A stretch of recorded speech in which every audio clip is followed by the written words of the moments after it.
In Sicilia si conferma la regressione positiva dell'epidemia Covid, ma per il bianco bisogna che perduri per 2 settimane consecutive. Il commento dell'assessore Razza, Giuliana Miccichè.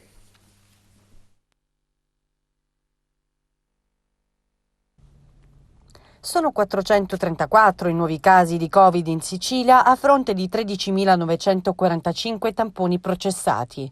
L'incidenza è al 3,1%. La regione è al primo posto per nuovi contagi giornalieri in Italia. Gli attuali positivi sono 14.301 con una diminuzione di 108 casi rispetto al precedente report. I guariti sono 529. Le vittime sono state 13 per un totale dei decessi a 6.832. I ricoveri ordinari sono 524, 21 in meno, e quelli in terapia intensiva sono 61, 2 in meno. Ecco la distribuzione dei nuovi contagiati tra le province: Palermo 55, Catania 172, Messina 41, Siracusa 78, Ragusa 36, Trapani 21, Caltanissetta 19, Agrigento 12 ed Enna 0. Nel frattempo, nonostante i parametri legati all'occupazione dei posti letto in ospedale tra ricoveri ordinari al 14% e terapie intensive al 7% siano da zona bianca, come riconosciuto e confermato dal Consiglio Nazionale di Ricerca, prevale il criterio secondo cui tali dati positivi debbano essere ricorrenti per 2 settimane di seguito. Pertanto l'avvento della zona bianca in Sicilia è stato rimandato dalla cabina di regia nazionale da lunedì prossimo 4 ottobre a lunedì 11, a meno che non intervenga, ma improbabile, una radicale negativa inversione di tendenza.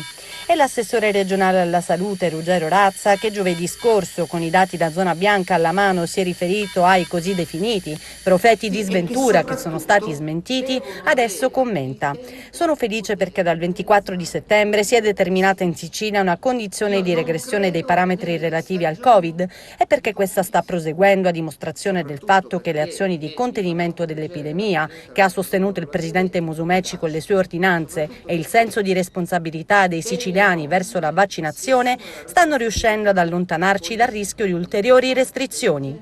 Non mi piace inseguire la zona se sarà bianca o gialla 4 giorni prima o 4 giorni dopo. Penso che non sia un grande problema per i siciliani. È un grande problema invece per i siciliani prepararci all'autunno, al momento in cui potranno insorgere anche le normali sindromi influenzali, e arrivarci nel modo adeguato con il completamento del target vaccinale previsto dal commissario Figliuolo e con l'avvio della 3ª dose. Fino a qualche tempo fa eravamo sempre primi per contagi, ora lo siamo saltuariamente nel segno di una regressione dell'epidemia che probabilmente vedremo ulteriormente regredire nelle prossime giornate. Ma io non seguo la contabilità dei contagi. Quello che avverto positivamente è il diminuire significativo della pressione sulle strutture ospedaliere, che è un elemento molto importante per poter restituire molti reparti alla cura dei pazienti che hanno patologie diverse dal Covid. Noi temiamo una...